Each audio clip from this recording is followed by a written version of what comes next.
Halo RRI. Halo RRI. Halo RRI. Halo RRI. Halo RRI. Halo RRI hadir setiap Senin dan Jumat dari pukul 9 sampai dengan pukul 10 pagi. Anda bisa sampaikan semua keluhan, masalah, atau informasi melalui line telepon 0362 24644 atau WhatsApp 0811 399 9790 dan media sosial RRI Singaraja. Suarakan masalah Anda dan temukan solusinya bersama Halo RRI.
Halo RRI. Halo RRI. Halo RRI. Halo RRI. Halo RRI. Halo RRI hadir setiap Senin dan Jumat dari pukul 9 sampai dengan pukul 10 pagi. Anda bisa sampaikan semua keluhan, masalah, atau informasi melalui line telepon 0362 24644 atau WhatsApp 0811 399 9790 dan media sosial RRI Singaraja. Suarakan masalah Anda dan temukan solusinya bersama Halo RRI.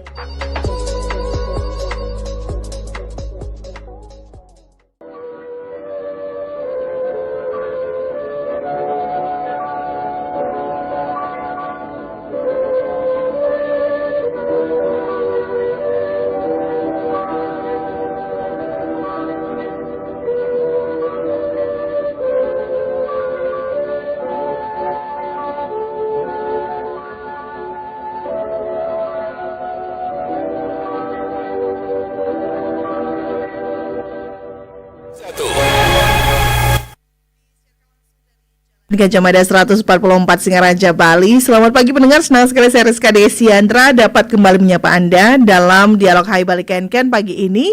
Tentunya kami akan menghadirkan topik-topik menarik yang nantinya kita akan bahas bersama dengan narasumber.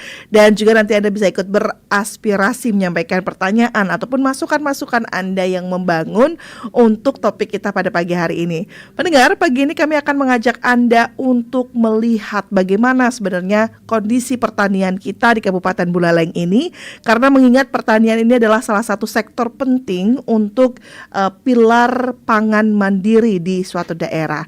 Kami akan membahasnya secara lebih matang dan jauh bersama dengan Bapak Kepala Dinas Pertanian Kabupaten Buleleng, Bapak Gede Melandrat SP. Om Swastiastu, Pak Kadis. Swastiastu, semeton sareng sami. Ini khususnya penyiar RRI yang paling cantik, cuma berdua kan itu.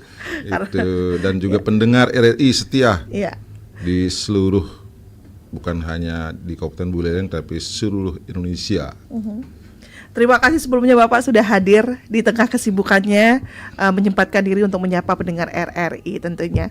Pak Kadis, ini kalau berbicara tentang pertanian tampaknya memang tidak ada habisnya ya Pak ya, karena memang dia sangat dinamis dan menjadi salah satu pilar penting untuk kemandirian pangan kita. Sejauh ini Pak, hingga tahun ini bagaimana kondisi pertanian kita di Kabupaten Buleleng? Baik.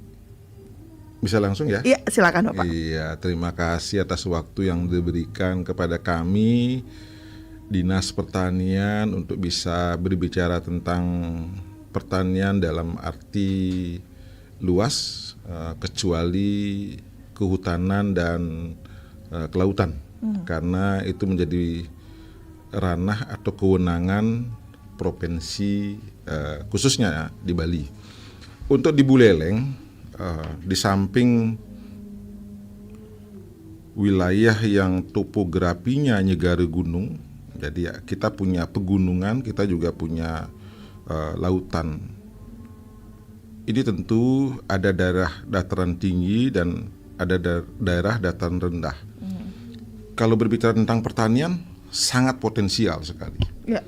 Sangat potensial sekali. Bahkan saya sering menyampaikan bahwa Buleleng ini bukan hanya berbicara tentang pariwisata dalam arti sempit, tetapi kepariwisataan Buleleng itu mestinya sangat dominan mendukung Bali. Karena apa? Karena menjadi supporting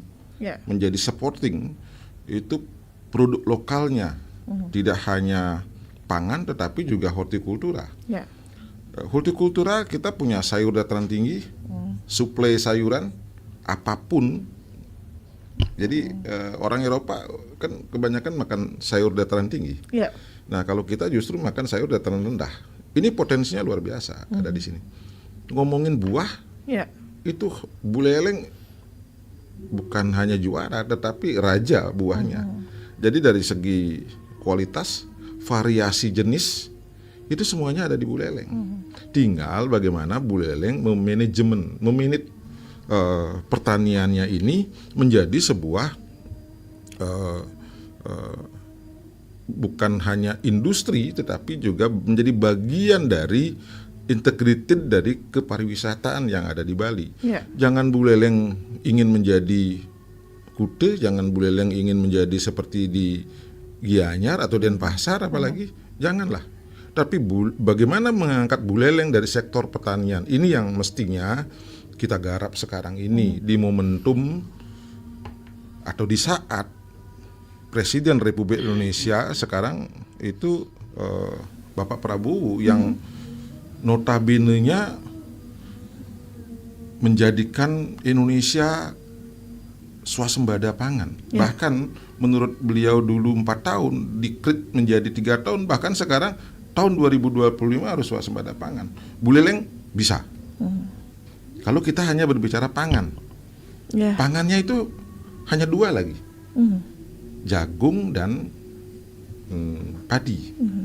Kalau jagung, kita punya luasan ada di Kecamatan Tijukuli dan Groga, ini cukup lumayan besar karena ini sangat potensial ada di sana. Kalau kita berbicara padi kita dalam bentuk gabah itu sampai hari ini itu tidak bisa ditampung oleh RMU ataupun pengepul padi yang memiliki lantai jemur dan mesin baik perontok sampai pengolah padi menjadi beras itu tidak mencukupi, sehingga gabah kita kebanyakan bukan lari, diambil oleh teman sahabat kita yang ada di negara maupun Banyuwangi. Nah, datangnya dalam bentuk beras kemasan yang sudah berlabel. Saya kira kalau saja kita berbicara tentang produk pertanian Buleleng, kelemahannya hanya satu, hilirisasi. Kita tidak berbicara pada on farm, bagaimana budidaya pertanian, baik tanaman buah maupun tanaman pangan, petani sudah bisa. Beda kita berbicara di tahun 80-an, 70 apalagi. Petani masih menunggu teman-teman kita atau penyuluh pertanian untuk gimana sih caranya menanam ini, gimana caranya membudidayakan ini misalnya jenis tanaman pertanian. Gimana caranya budidaya tanaman gumitir supaya nanti di hari raya Galungan gumitirnya bisa ada, tersedia, cukup, harganya stabil begitu. Nah, kalau sekarang enggak, petani sudah mampu untuk hal-hal yang seperti itu. Ya. Yang kami sekarang menjadi titik lemah adalah bagaimana meregenerasi petani padi, Ya. petani jagung. Karena apa? Yang petani padi sekarang ini adalah rata-rata umurnya 55, 60 sampai 70. Ada kok. Ya. Real ada. Tetapi anak-anak mudanya tidak ada. Inilah yang menjadi tantangan berat kami di Dinas Pertanian sebagai ujung tombak Bapak Bupati. Ya. Core bisnis kami adalah bagaimana meningkatkan produksi. Produksi apa? Produksi menjadi bagian dari produk unggulan lokal, Bu Leleng. Ya. Ada padi, ada jagung. Kalau kita berbicara horti, ada mangga, ada anggur. Kelapa sekarang itu juga mengalami kenaikan. Saya kira ini adalah bagian dari ekonomi yang bergerak. Tapi jangan Bu Leleng berbicara tentang produksi, karena Bu Leleng adalah memang wilayah produksi, bukan wilayah jasa. Maka yang perlu dikrit lagi sekarang ini adalah bagaimana memanage produk pertanian yang ada di Bu Leleng menjadi sebuah satu kesatuan yang kira atau terintegrated dia. Ini yang membutuhkan manajemen yang kuat. Contoh misalnya gabah-gabah yang sekarang tidak bisa tertampung lewat RMU yang ada di Kabupaten Buleleng, ini harus ada penampungnya. Ya. Siapa? Contoh, kita berintegrasi, berkolaborasi dengan perusahaan daerah, PD Swatandra misalnya, PD Swatandra yang langsung ngambil. Jagung misalnya sama, PD Swatandra yang ngambil. Sehingga nantinya ketika di musim tanam kedua atau tanam ketiga, ini sudah stay, ada gabah di sini atau beras di sini. Tidak lagi gabah itu atau beras itu didatangkan dari luar Buleleng. kabupaten atau wilayah. Nah, inilah yang perlu. Jangan sampai contoh nih sekarang dengan kondisi pemerintah pusat mengendos harga gabah 6.500. Kalau sampai kurang dari 6.500 maka dibeli oleh Bulog. Ya, mudah-mudahan Bulog nyimpen gabahnya itu di Buleleng. Ya. Kita punya gudang Bulog di Buleleng, mudah-mudahan. Harga jagung 5.500. Kalau di bawah itu Bulog beli. Sama. Mudah-mudahan stok jagungnya itu ada di Buleleng. Jangan sampai stoknya atau produk unggulan Buleleng itu dibawa keluar lagi sehingga lagi bermasalah kita. Contoh jagung misalnya. Kita tidak sedikit punya peternak-peternak ayam bertelur. Nah, kalau jagung ini kan pensuplai pokok makanan ayam bertelur. Kalau itu sampai dibawa keluar, maka di sini akan terjadi kekurangan pakan ternak. Nah, hal-hal yang seperti ini perlu dibicarakan dengan teman sahabat kita yang ada di hilir. Siapa itu? Perusahaan-perusahaan yang kira-kira bergerak di sana. Kerja kita ini kerja kolaboratif, kerja tim. Jadi tidak bisa pemerintah sendiri harus mengamankan seluruh produk dari pertanian. Maka harus dibangun hilirisasi oleh teman-teman kita yang memiliki modal kerja. Nah, hal yang seperti ini juga menjadi warning kami di pertanian. Ketika kita berbicara pertanian, maka kita berbicara dari hulu sampai hilir. Dari menyiapkan benihnya, terus budidayanya, dari penyulaman, penyiangan, pemupukan, pengairan, apalagi pengairan. Buleleng terkenal karena kondisi iklimnya panas. Justru itu menjadi potensi buah berkualitas tinggi. Masalahnya ada di mana? Di irigasi. Maka irigasi juga menjadi bagian yang perlu mendapatkan perhatian. Tidak hanya pemerintah tetapi juga teman-teman yang bergerak di pertanian usahanya. Saya sudah beberapa kegiatan yang kita ambil sebagai bagian dari Demprot, kegiatan bersama PD Swatandra. Contoh misalnya, subak yang ada di Penarukan. Nah, di sana petani mengeluh bahwa irigasinya kurang, kita bantu. Ya. Jadi kita sodorin kepada PD Swatantra, nanti PD Swatantra membantu sumber irigasi perpompaannya. Nah, terus benih diberikan dengan catatan besok menjualnya ke PD Swatantra. Iya. Dengan harga pasar, apalagi sekarang Bulog sudah ngunci dengan 6.500 berat kering gabah. Iya. Baik. Ya, Harusnya, artinya apa? Kerja inilah yang ditunggu sebenarnya oleh petani, oleh masyarakat tani yang ada di Kabupaten Buleleng. Cuma tidak bisa serta-merta harus seluruh bentangan Buleleng ini diambil. 157,5 km ini luas. Iya. Luas kita adalah 132 meter persegi. Bentangan kita 157,5 km. Jadi banyak dengan jumlah penduduk 82 ribu. Oke. Artinya apa?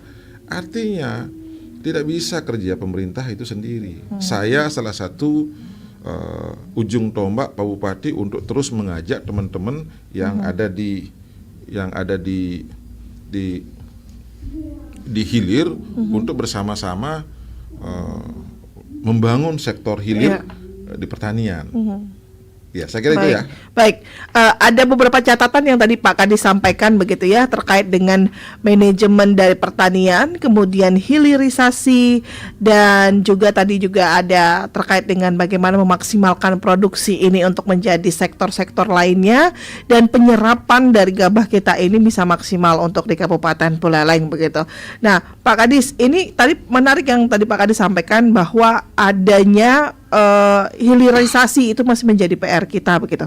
Sejauh ini Pak Kadis, bagaimana kemudian menjawab PR ini agar hilirisasi dari produk-produk pertanian itu maksimal, misalnya bisa diserap oleh pasar, bisa diserap oleh konsumen dan lain-lain.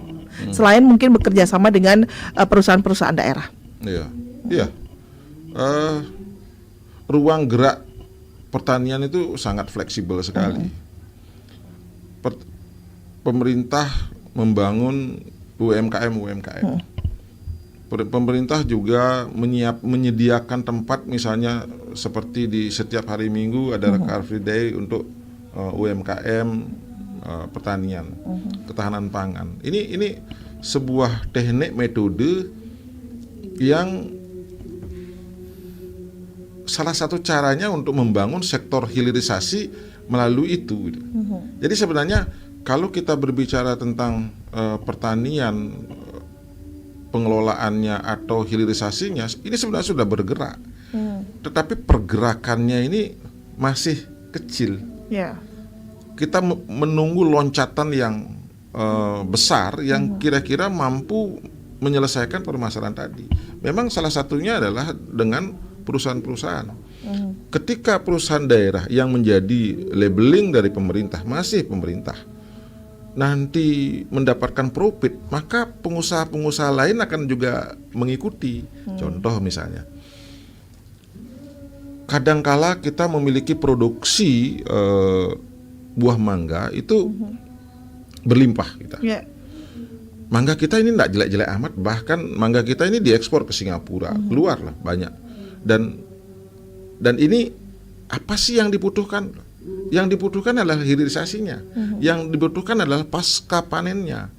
Apakah buah mangga yang berlebih itu dibuat kemasan, misalnya contoh nih permen, atau misalnya buah kemasan yang sudah diolah menjadi kayak apa namanya di packing gitu loh, dalam kaleng, ataukah misalnya disimpan di sebuah gudang namanya cold storage. Kita coba yang ada di Tamblang sudah ada. Kita coba tahun 2024 ada 1 unit. Jadi setiap tahun ada saja. Ini sebuah pilot percontohan atau proyek yang kira-kira pengusaha-pengusaha yang punya modal itu bisa dilihat perkembangannya. Contoh lagi durian. Ini durian 2-3 tahun lagi akan menjadi ledakan pastilah. Dan sekarang pun sudah banyak pengumpul buah durian yang kira-kira larinya keluar. Pertanyaannya itu bahan baku. belum diolah gitu ya, kenapa enggak di sini dibuka, dikemas, di packaging dan dikirim, sehingga permasalahan tenaga kerja itu bisa ditutupi dari sektor pertanian. Nah, inilah yang saya maksudkan manajemen. Manajemen tata kelola produksi pertanian yang ada di Buleleng perlu digarap, dan memang pemerintah memiliki kewajiban tentang itu. Ya. Iya. Nah, kami selaku dinas teknis yang ditujukan untuk core bisnisnya adalah peningkatan produksi, kami yakinkan kami bisa. Itu satu. Oke. Karena ketika seseorang bertanya apa yang mesti dilakukan selaku kepala dinas misalnya, mampukah seorang kepala dinas meningkatkan produksi padi misalnya, salah satu, mesti meningkatkan produksi padi misalnya, ketika menjadi kepala dinas pertanian? Saya jawab bisa, kenapa tidak? Boleh kita urai, karena setiap varietas yang outputnya adalah sebuah peningkatan produksi, itu dimulai dari penyiapan benihnya, Ya. teknik budidayanya. Maka kalau itu diterapkan pada lahan yang memiliki produktivitas tinggi, sesuai dengan syarat tumbuh dari tanaman tersebut, Ya. maka tentu produksi bisa ditingkatkan. Ya. Contoh, padi. Padi kita berbicara varietas Sireang, terus Invari 32, dulu ada IR64, kita juga punya padi lokal, Sudaji, Munduk, beras merah. Kita ini paling kaya loh kalau kita berbicara tentang pertanian. Ya. Itu pertanian yang ada di daerah dataran rendah, dataran tinggi juga sama. Terus pertanyaan adalah, ketika Bapak dipilih menjadi kepala dinas, mampu enggak Bapak meningkatkan dari 5 ton menjadi 10 ton? Saya bilang mampu. Kalau saja petani mau membeli varietas IR Janger misalnya. Ya. Karena IR Janger memiliki kelebihan malainya panjang, Ya. isi bulirannya banyak. Banyak. Ini perlu ditingkatkan. Tetapi ketika berbicara benih bibit unggul, maka pemeliharaannya pun harus unggul. Jangan dikasih bibit unggul terus dikasih pupuknya atau pupuk organiknya kecerat-kecerit. Ya tidak akan pernah jadi banyak produksinya. Maka inilah yang akan kita kawal ketika kita berbicara peningkatan produksi pertanian di Kabupaten Buleleng. Oke. Bisa tidak? Bisa. Kenapa harus selalu bilang tidak? Jadi pertanian itu tanpa ada siapapun itu tetap petani, ya bertani, namanya petani. Oke, baik. Ya. Pak Kadis, ini kemudian tadi Pak Kadis bilang bisa untuk ditingkatkan begitu. Seperti yang kita lihat juga di Kabupaten Buleleng, kalau beberapa tahun lalu tidak ada tuh yang mendengung-dengungkan buah lokal begitu ya Pak Kadis ya. Tapi sekarang masyarakat sudah malah justru beralih ke buah lokal misalnya pada saat hari raya dan lain-lain begitu. Nah, kemudian untuk berasnya nih, salah satu makanan pokok kita nih masih bersaing untuk beras kita dengan beras yang datang dari luar begitu. Nah, mungkin Pak Kadis bisa memberikan jawaban kalau merujuk dari apa yang Pak Kadis katakan, itu bahan bakunya dari kita datang ke Buleleng dilabelin. Nah, itu bagaimana Pak Kadis? Saya pikir Buleleng tidak ada persaingan sih. Yang bersaing itu pada tingkat harga. Ya.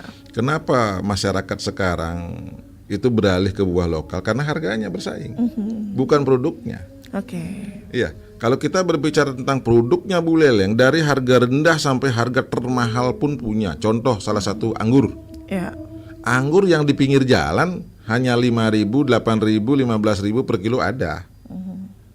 Tapi kalau ditanya ada enggak harga anggur paling mahal, ada. Yang diekspor juga ada, harga anggur merah, anggur hijau yang panjang ada semua. Sekarang digerakkan agro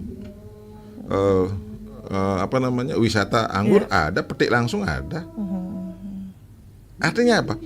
Jadi semakin sadarlah masyarakat sekarang, pilihannya banyak. Gimana sih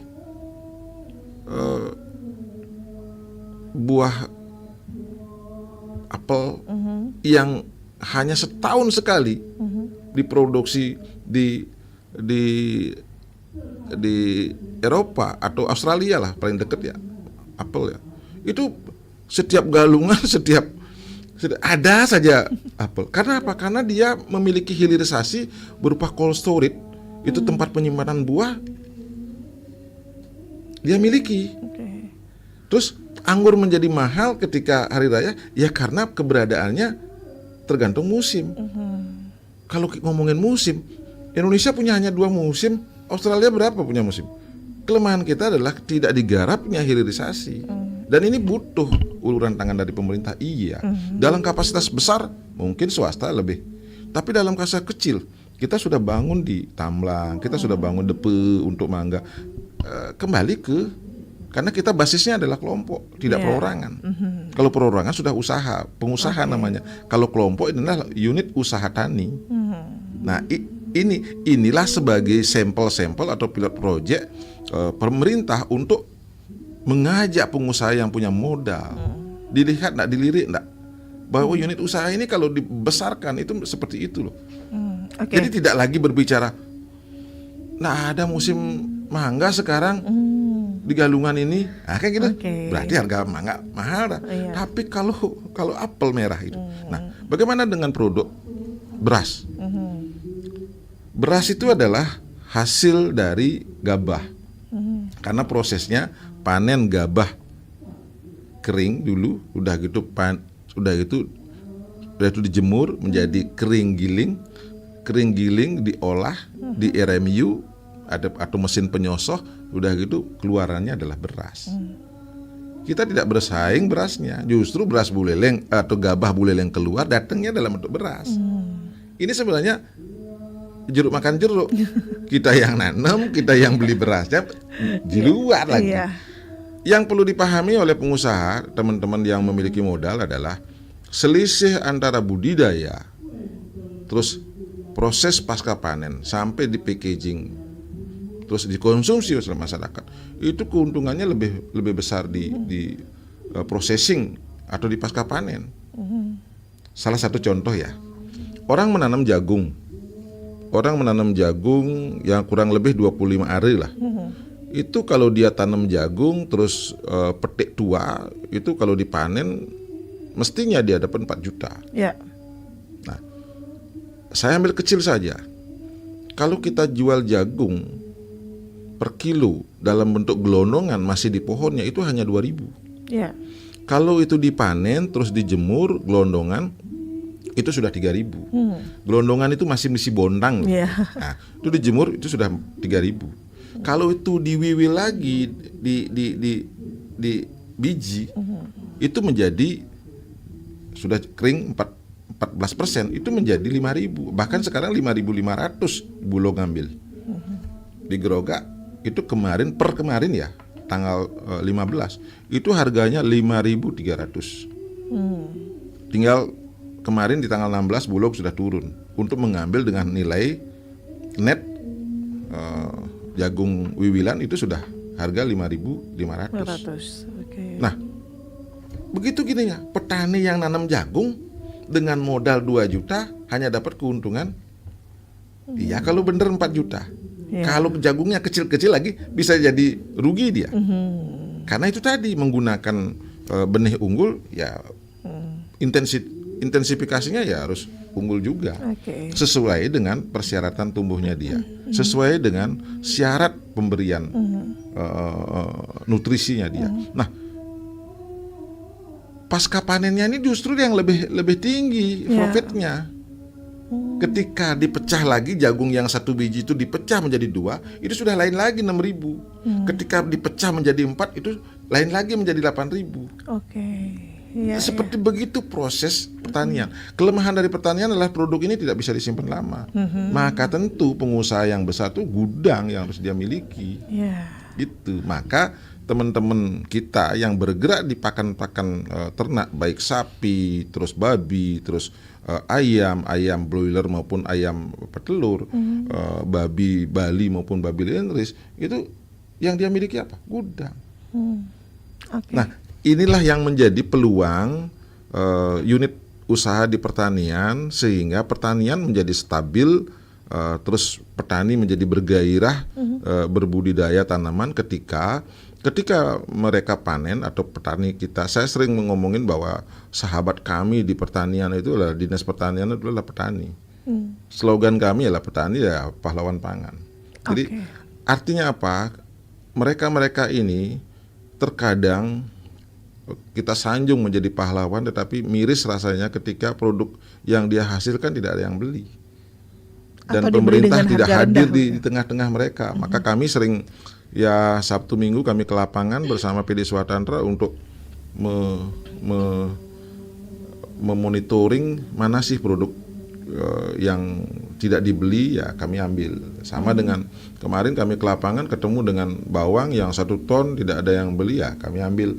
Sehingga masalah-masalah pertanian atau petani yang berbudidaya pertanian itu cepat bisa diatasi dan ini akan menjadi bergairah. Ya, baik.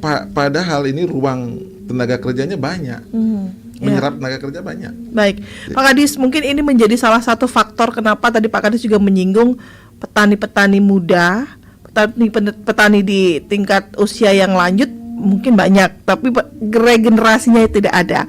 Bayangkan saja jika ke depan tidak ada lagi petani, maka pahlawan pangan itu tidak akan ada lagi, begitu Pak. Nah, ini bagaimana kemudian upaya dari pemerintah untuk bisa mendorong regenerasi para petani ini, selain mungkin mendukung dari membeli hasil produk pertanian ini, Pak Kadis? Iya, kita bukan tidak ada, lambat regenerasinya.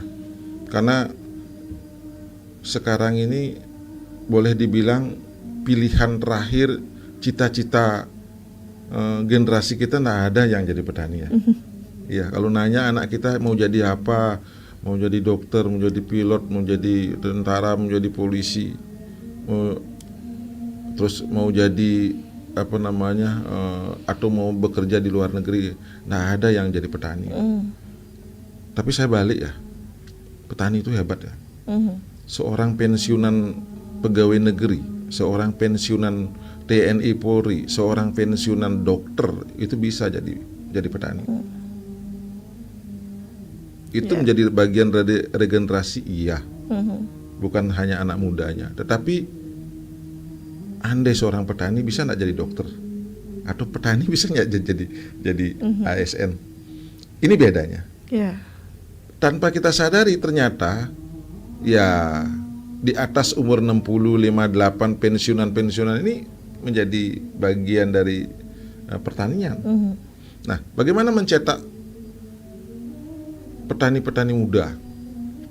Memang salah satunya adalah melalui edukasi, melalui sekolah lapang yang kami buat. Ini sangat terbatas sekali. Sangat dibutuhkan, iya. Memang kami sangat butuhkan. Bagaimana mencetak petani-petani yang sekarang sudah berumur gitu, petani-petani muda gitu. Memang salah satunya adalah lewat sekolah lapang. Kami sebut sekolah lapang karena begini, hampir semua sekolah saya sekarang dari PAUD, TK, SD, SMP, SMA di Buleleng nih, bahkan Bali, ilmu dasarnya tidak ada. Ilmu dasarnya biologi iya, tapi pengetahuan secara luas, mengkhusus tentang budidaya tidak ada. Kami dinas justru mengajak, kami ada istilah ya program kecil-kecilan namanya adopsi tanaman cabai misalnya, sambil kita edukasi dia. Begini lo nanam cabai, begini nanam terung, begini nanam sayur gitu. Jadi sangat terbatas iya, tetapi kami lakukan daripada tidak pilihannya. Ini makanya saya sering berbicara pertanian, jangan berbicara lelah, jangan berbicara capek apalagi. Bicara pertanian adalah berbicara dengan hati kita. Karena ini adalah penopang, tulang punggung bangsa dan negara. Bukan hanya masyarakat Buleleng, enggak. Tetapi inilah bagian yang terlupakan, yang kira-kira kepemimpinan sekarang dibangkitkan lagi, diingatkan lagi seluruh stakeholder untuk membangun, mempertahankan ketahanan pangan, mempertahankan kemandirian pangan, mempertahankan kedaulatan pangan. Kita bukan hanya berperang lewat tank, tempur, terus jet tempur atau dengan F-16 senjata kita. Tetapi perang kita sekarang adalah perang ketahanan pangan, kemandirian pangan, dan kedaulatan pangan. Ya, Ini baik. yang akan memegang sektor ekonomi. Inilah tulang punggung negara dan bangsa kita. Saya kira itu. Ya, baik. Pak Kadis, kita undang pendengar untuk bisa beratensi di 24644. Silakan pendengar untuk Anda yang ingin bertanya terkait dengan topik kita di Hai Balikengken pagi hari ini, yaitu bagaimana upaya-upaya dari pemerintah daerah untuk mewujudkan pertanian daerah sebagai pilar pangan mandiri. Kita sapa di 24644, sudah ada yang bergabung. Selamat pagi RRI. Om Swastiastu. Om Swastiastu. Om Swastiastu. Selamat pagi dengan Pak Anggas. Ya, selamat pagi. Iya. Pak Anggas, silakan Pak Anggas, apa yang ingin disampaikan bersama dengan Pak Kadis Pertanian? Ya. Nah, artinya begini, kalau tidak ada petani. Ya, Pak Anggas. Baik, Pak Anggas. Ya, Ya, silakan Pak Anggas. siap. Ini begini ya. Singkat saja kalau Mhm. itu karena waktunya ada buru-buru juga presenternya. Iya. Saya harus pahami itu kan. Iya. Regulasi kan tahu lah. Iya. Begini singkat saja. Ya, oke. Nah, lahan pertanian sekarang ini kan semakin menyempit tuh. Mudah-mudahan ada regulasi yang mengatur bahwa tidak menjadi petani beton. Sekarang kan banyak sekali yang difungsikan. Nah, dengan itu mungkin kewenangan itu ada di mana gitu ya. Sekarang mungkin Pak Kadis bisa didengungkan kepada instansi terkait agar nanti lahan pertanian ini tidak menjadi menyempit. Nah, sekarang begini, banyak sekali pensiun-pensiunan. Saya memang apa benar disampaikan tadi, pensiun polisi apapun dia menjadi petani selama 60 tahun, dan anak-anak muda juga sering jadi petani modern. Kita contoh di sini, mohon maaf ya, contoh realnya di sini kan banyak petani modern anak muda ini bisa bercocok tanam hanya di tabula atau bisa menghasilkan di rumah perkara sendiri bisa menghasilkan. Nah, ini salah satu contoh. Sekarang kan gerak kita, niat kita dulu, seperti yang tadi sampaikan Pak Kadis, niat kita sudah apa? Pertanian ini adalah memang sangat membantu sekali perekonomian kalau memang benar-benar kita hidup yang tadi sampaikan. Ya, semoga nanti pertanyaan saya satu ini bahwa bagaimana mengadopsi nanti biar lahan pertanian tidak semakin menyempit, sehingga ada regulasi yang mengatur biar tidak dijadikan kapling-kapling tanah. Demikian, terima kasih Om Santi. Merdeka Pak Kadis. Baik, terima kasih Pak Anggas ya yang sudah ikut bergabung. Kita sapa kembali pendengar lainnya di via WhatsApp. Kali ini Pak Kadis ada yang bergabung juga. Pak Kadis, kita sapa. Selamat pagi Pak Ketut Sukarte. Selamat pagi Pak. Ya, pagi Pak. Ya, silakan Pak Ketut, ada yang ingin disampaikan? Ada yang saya sampaikan. Yang padi bawah 1 hektar dapat labu. Bagaimana Pak? Saya punya sawah 1 hektar, berapa dapat labu? Oke, baik. Apa aja macam berabuknya. Ya, baik. Itu aja Pak.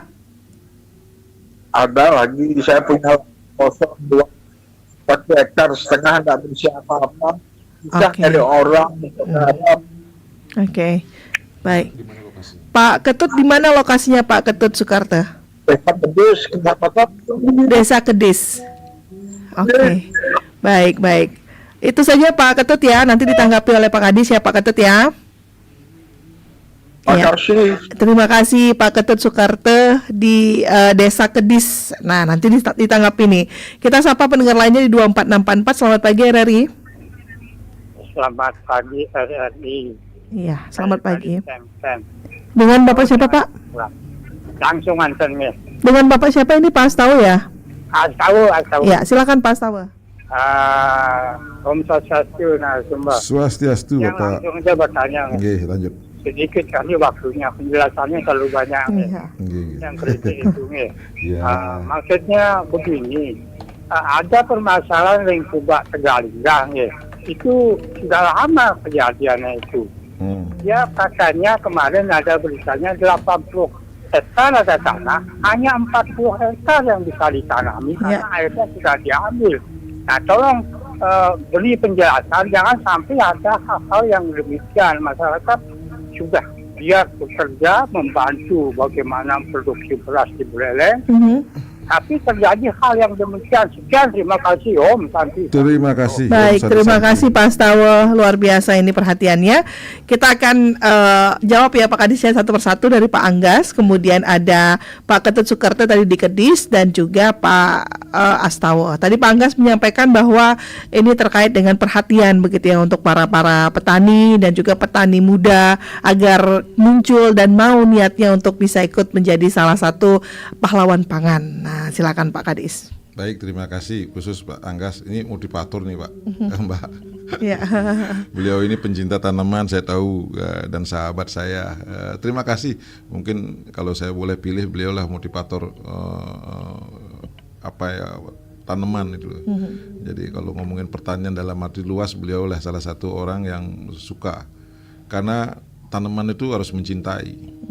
Jadi bukan hanya kita mencintai sesama jenis, tetapi juga mencintai tanaman itu mungkin lebih pahalanya ya. Ada juga orang mencintai satwa atau peliharaannya dalam bentuk hewan, itu boleh-boleh saja. Saya kira begini, apa yang disampaikan tadi saya sangat setuju, dan kami Dinas Pertanian juga melakukan langkah-langkah seperti yang Pak Anggas lakukan. Kami berikan adopsi tanaman kepada anak-anak sekolah, Bapak. Ini salah satu bagian dari edukasi, jangan ngomongin makan gratis bergizi ketika anak-anak sekolah juga tidak tahu mana sih pohon cabai gitu di kota. Khusus untuk kota kami sudah hampir semua anak sekolah SD, SMP kami berikan, dan kalau memang belum segera datang ke Dinas Pertanian untuk kami edukasi, dan sekaligus kami berikan adopsi tanaman baik cabai maupun terung ya. Dan besok di tanggal 28 atau 29 kami juga akan menyerahkan 200 tanaman berupa politup. Ya. Itu juga nanti akan ditanam di Krishna di barat. Ya silakan saja. Dan ini kami ajak untuk memotivasi sebenarnya. Ini bagian dari motivasi. Makanya saya bilang Pak Anggas ini motivator ini. Ya, bagus Bapak. Terima kasih atas motivasinya buat kami. Bagaimana menciptakan petani, atau ada istilah petani muda keren, itu memang sudah ada. Terus bagaimana sih sekarang ini kita tidak harus punya lahan sekarang ini. Kalau kita atau lihat di YouTube ataupun media sosial lainnya kayak TikTok, itu banyak sekali bahkan yang punya lahan malah budidayanya pakai polybag. Itu yang ada di Panji atau perbatasan Bakti Seraga dengan Panji, itu budidayanya menggunakan greenhouse, tapi bukan langsung ke lahan dia tanam, dia menggunakan media polybag. Bapak, saya setuju sekali bahwa jangan berbicara inflasi cabai kalau masyarakat atau kita sendiri tidak punya pohon cabai dalam bentuk polybag. Ini kan memiliki potensi atau karunia Tuhan di Buleleng ini luar biasa. Ini kok tidak dimanfaatkan dengan maksimal. Tetapi kalau kita sampai inflasi cabai, harga cabai sampai 100.000 itu ya kami prihatin sekali. Dan kalau boleh datanglah ke Dinas Pertanian, kami kasih 1 atau 2 pohon cukup kok untuk keluarga. Saya kira tidak sampai harus nanam 1 hektar gitu kan. Nah ini hanya motivasi saja sebagai bagian dari bagaimana. Terus yang Pak Sukerto di Kedis, saya tanya tadi bahwa di mana sih lokasinya, nanti saya akan kalau memang lokasinya bisa ditunjukin, kami pandu lewat teman-teman penyuluh ada, terus PUPT juga, jadi petugas pengendali hama dan penyakit juga kami punya. Kami akan pandu Bapak. Kalau berbicara berapa butuh rabuk, bahasa rabuk ini bahasa tradisional, berapa butuh pupuk gitu. Ini tergantung Bapak, tergantung lahan yang Bapak miliki, tingkat kesuburannya, terus pH-nya berapa. Ini banyak yang nanti teori dan yang keluar. Enggak. Artinya begini, ketika kita mau menanam padi, maka kalau prosesnya baru pertumbuhan, Pak, gunakanlah pupuk yang mengandung N-nya dulu. N itu adalah sejenis urea atau ZA. Nah, ketika mulai beling, istilahnya merekah, dia mulai ke pemupukan dengan menggunakan ya boleh NPK atau unsur kaliumnya ada, atau unsur fosfornya ada, atau paling lengkap sekali NPK. Jadi kandungannya 16, boleh 15, 16. 16. Karena kalau sudah mulai masuk ke generatif, Bapak harus menggunakan pupuk PK, jadi fosfor dan kalium lebih dibandingkan dengan unsur N-nya. Jangan sampai nanti bulirnya merunduk, tetapi ketika nanti berat keringnya malah rendah karena kandungan N-nya yang rendah. Tapi kedis, saya yang pikir bahwa tanahnya tanah subur dan topografinya juga ada, sumber airnya juga bagus di sana. Dan ini kalau kita berbicara N-nya, nutrisi N itu sedikit lah Bapak, jangan terlalu banyak karena di sana organiknya lebih dikembangkan Bapak. Karena kita juga sangat berharap ke pertanian organik. Contoh yang ada di Subak Gigit 10 hektar sudah organik, dan kemarin ketemu dengan Pak Kades Pak Mekel Ambengan mau organik juga. Ini daerah hulu, Kedis juga daerah hulu Bapak. Jadi kita berharap penggunaan bahan kimia itu sedikit Pak. Terus harganya sama enggak Bapak. PD Swadharta akan membeli produk organik atau budidaya sehat itu lebih mahal ketimbang harga biasa gabah atau beras Bapak ya. Jadi aman lah untuk hal-hal seperti itu. Jadi jangan ada keraguan untuk merubah. Yang terakhir itu di Tegalinggah ya. Memang benar Bapak, Bapak cukup perhatian terhadap kami pertanian ya. Ini memang terjadi kerusakan irigasi Bapak. Jadi sebenarnya kita tidak cuci tangan Bapak, tetapi bagaimana memberikan edukasi kepada masyarakat bahwasannya di sana terjadi kerusakan saluran irigasi, baik primer, sekunder maupun tersier. Karena kalau primernya rusak ya tentu gimana sekunder dan tersier bisa jalan. Ini pengaruhnya dari bencana alam itu Bapak. Jadi sebenarnya kita sudah laporkan ke BWS jadi Balai Sungai, karena berdasarkan Undang-Undang Nomor 17 itu kewenangan atas sungai. Jadi sebenarnya begini, daerah aliran sungai kita atau disebut dengan das itu di Buleleng ada subdasnya adalah Sabe Dayi. Jadi Sabenya ada di Seririt, Dayinya ada di timur di Ubud Tambahan Bungkulan.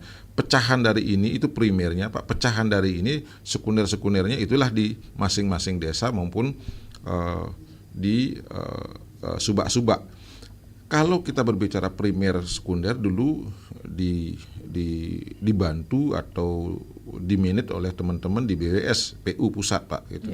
Tapi kalau ngomongin tersier boleh kabupaten, desa, bahkan subak itu boleh mengeluarkan anggaran untuk itu. Ini hanya berbicara bagaimana memperbaiki saluran irigasinya sehingga potensi yang tadi Bapak bilang 40 hektar misalnya atau berapa itu bisa dimaksimalkan. Setuju saya Pak.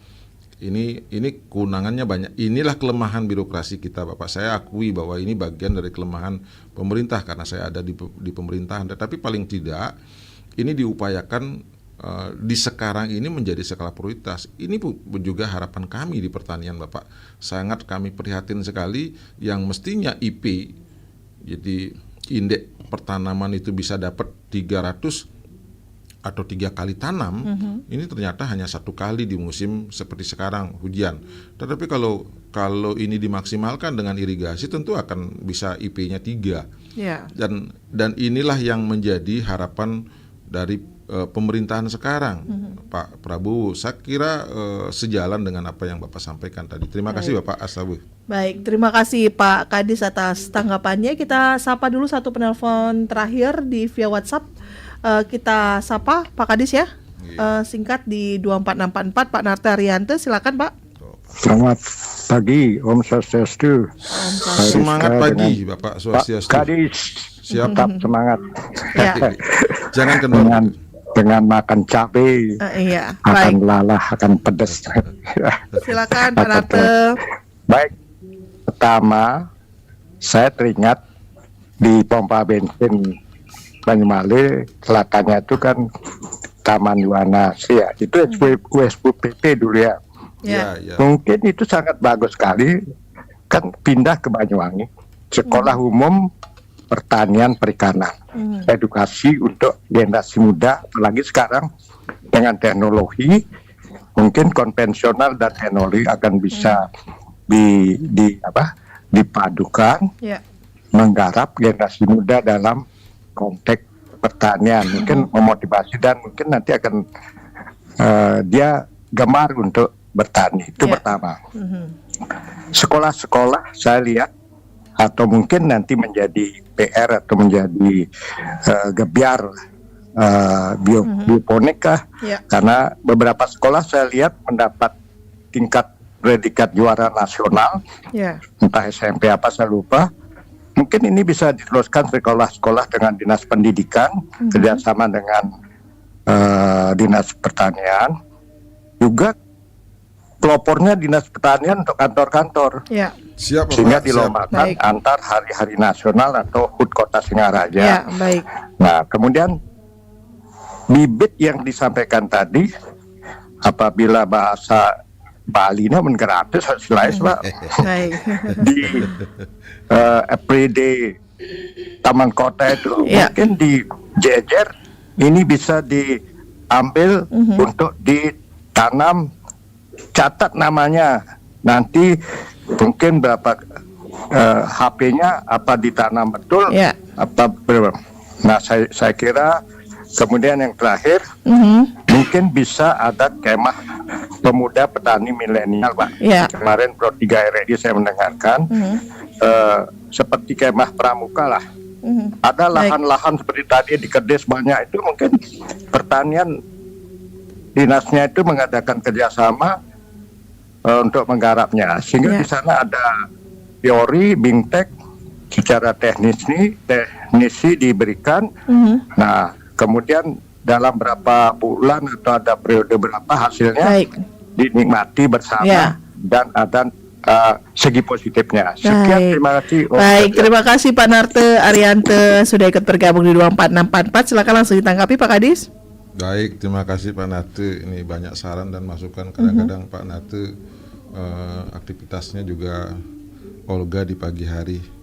Tetap sehat Bapak ya. Terima kasih Bapak. Saran dan masukan Bapak mudah-mudahan banyak didengar oleh pemirsa RRI. Ya, kami siap Bapak. Kalau ngomongin nggak usah bibit lah Pak. Asal bergratis job ya mungkin seni tradisi kalau gratis pasti rame Pak. Nah, apalagi sekarang digemakan pangan. Ya, kita tidak pada kapasitas gratis tetapi tidak ada edukasinya Pak. Kita berikan gratis tetapi dengan edukasi. Ada satu sekolah, saya tidak perlu sebut, dia hanya ingin meminta bibitnya saja karena bla bla bla bla, terus dia tidak datang ke kami tidak berikan Pak. Jadi mohon maaf, seperti itu kami tegas bahwasannya ketika kami berikan hasil karya kami, kami juga memberikan edukasi kami kepada mereka, karena sangat saya minta sangat dipertanggungjawabkan apa yang kami beri. Di sekolah-sekolah kami lakukan evaluasi, setelah bibit itu diberikan kami evaluasi. Misalnya ada salah satu contoh, tidak dipelihara tanaman itu, ya mohon maaf, kami gembleng lagi. Bukan hanya siswanya tetapi gurunya juga ikut kami gembleng.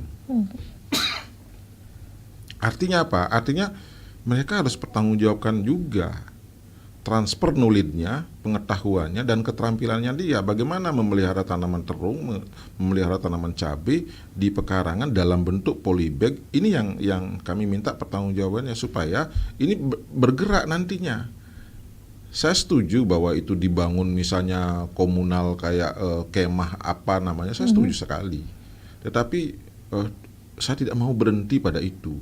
Setiap saat, setiap waktu, setiap langkah itu kami siapkan. Kami ada untuk proses edukasi. Karena kami sadar betul pertanian ini dari sudut pandang pendidikannya ini tidak ada generasi sekarang di Bali. Sekolah pertanian pembangunan itu sudah tidak ada lagi di Bali. Sekolah yang khusus berbicara tentang pertanian memang tidak ada, Bapak. Jadi apa yang Bapak sampaikan dulu di Taman Yuwana Asri itu adalah bagian dari salah satu sekolah? Iya, Bapak. Ya. Bahkan kantor Dinas Pertanian itu adalah sekolah pertanian pembangunan menengah atas, Bapak. Jadi itu, Pak. Bahkan sekolahnya masih berdiri, yang sekolah semuanya sudah pensiun, Bapak. Ini generasi tidak ada, benar. Nah, tetapi kalau mencari momen-momen seperti itu, ya saya kira kita telat nanti, Pak.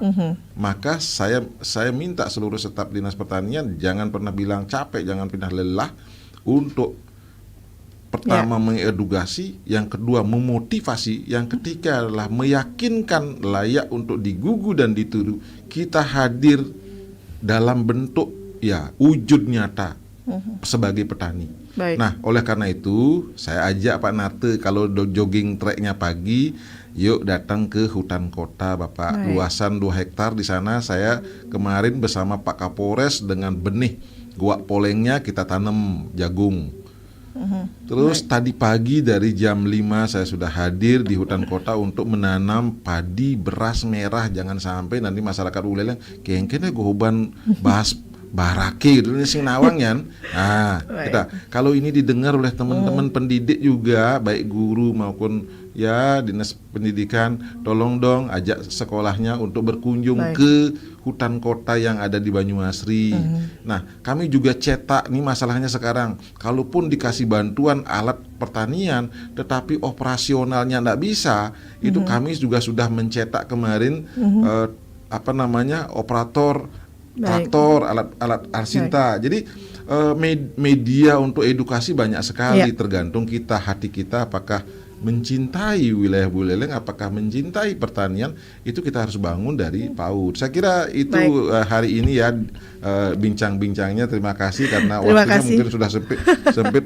Baik, terima kasih ya Pak Kadis. Moderatornya sudah kejar-kejar katanya udah waktunya ada habis. Ya, baik, terima kasih Pak Kadis Pertanian untuk waktunya, dan juga terima kasih untuk atensi Anda pendengar di 24684 di via WhatsApp dan juga yang sudah mendengarkan saja. Terakhir mungkin Pak Kadis bisa memberikan closing statement singkat Pak untuk membangun pertanian dan membangun pangan mandiri kita di Kabupaten Buleleng. Ya, saya kira tidak terlalu banyak yang saya ingin sampaikan. Mungkin yang terakhir saya hanya berpesan bahwa banggalah menjadi bagian dari masyarakat Buleleng yang cinta pada pertanian. Itu satu. Yang kedua, karena kita cinta pada pertanian, tentu apa yang tadi Pak Anggas pesan, jangan sampai lahan sawah kita habis.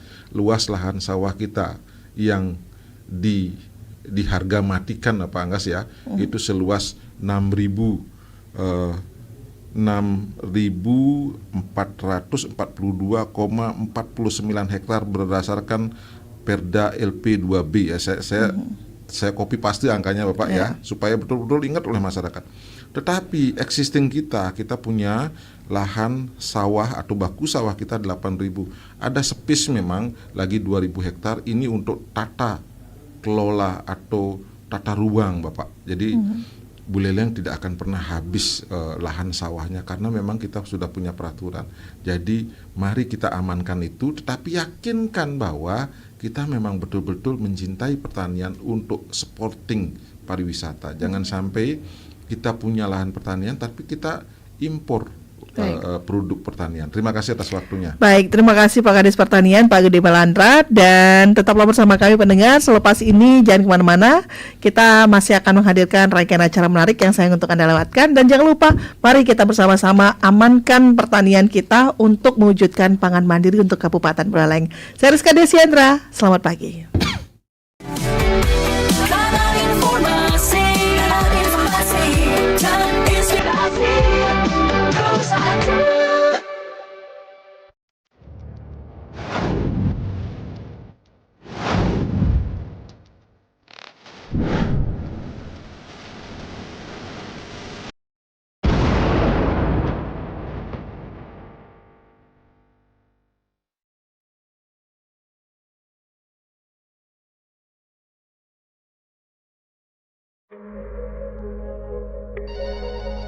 Halo RRI. Halo RRI. Halo RRI. Halo RRI. Halo RRI. Halo RRI hadir setiap Senin dan Jumat dari pukul 9 sampai dengan pukul 10 pagi.